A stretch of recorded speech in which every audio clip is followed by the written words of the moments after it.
नमस्कार माता और बहनों, आप सभी का स्वागत है हमारे YouTube चैनल श्रद्धा संगम ऑफिशियल में। आज मैं आपके लिए लेकर आया हूँ भोलेनाथ जी और माता पार्वती की प्राचीन कहानी।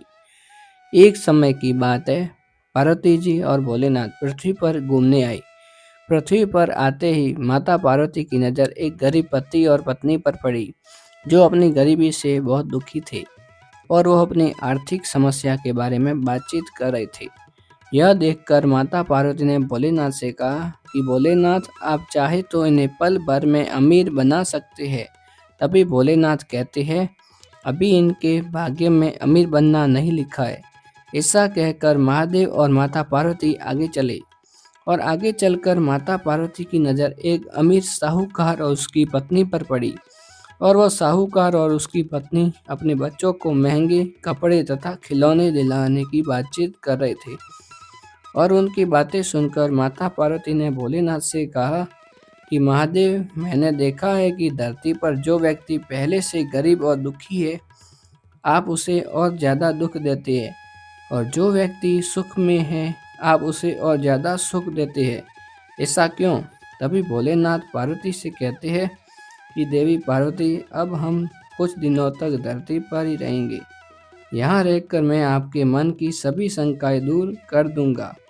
भोलेनाथ और माता पार्वती ने इंसानी रूप धारण किया और पति पत्नी के रूप में एक गांव के पास डेरा जमा लिया।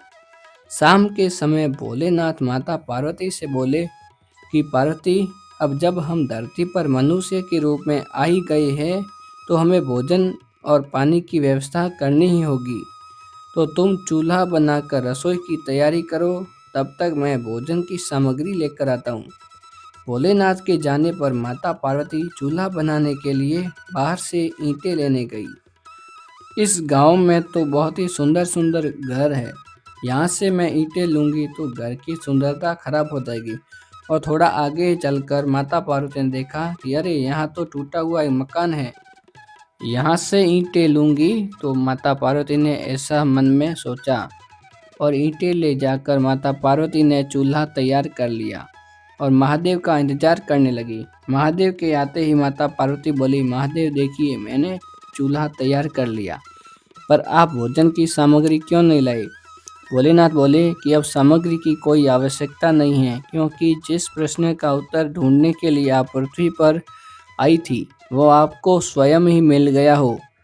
माता पार्वती बोली कि महादेव, मैं कुछ समझी नहीं, आप यह चूल्हा बनाने के लिए ईंटें कहाँ से ले गई? ऐसा भोलेनाथ जी ने कहा।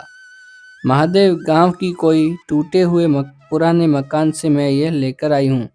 तब महादेव बोले कि पार्वती जी, जो मकान पहले से ही टूटे हुए थे, आप उन्हें और खराब कराई। पक्के और मजबूत मकानों से भी आप ईंटें ले आ सकती थी। माता पार्वती कहती है, लेकिन उन घरों के लोगों ने अपने घरों का रखरखाव बहुत अच्छी तरह किया है। उनकी सुंदरता को खराब करना मुझे अच्छा नहीं लगा। लेकिन पार्वती, आपके पूछे हुए प्रश्नों का उत्तर भी यही है कि लोगों ने अपने जीवन को अच्छे कर्मों से सुंदर बना रखा है, और उन्हें दुख कैसे मिल सकता है? इस संसार में हर मनुष्य अपने कर्मों का फल भोगता है। सबके पास सब कुछ नहीं होता है। मनुष्य के पिछले जन्मों का कर्म उसे इस जन्म में भोगना पड़ता है। अपने प्रश्नों का उत्तर पाकर माता पार्वती भोलेनाथ से बोलती है कि मैं समझ गई भोलेनाथ, और माता पार्वती अपने भोलेनाथ के साथ कैलाश पर्वत पर लौट जाती है। यदि यह कहानी आपको अच्छी लगती है तो कमेंट में ज़रूर बताएं, और वीडियो को लाइक करना और ऐसी कहानियाँ देखने के लिए हमारे चैनल श्रद्धा संगम ऑफिशियल को सब्सक्राइब करना ना भूलिएगा। फिर मिलते हैं ऐसी ही बढ़िया कहानियों के साथ। तब तक के लिए आपका दिन शुभ रहे। जय श्री राम, जय गौ माता।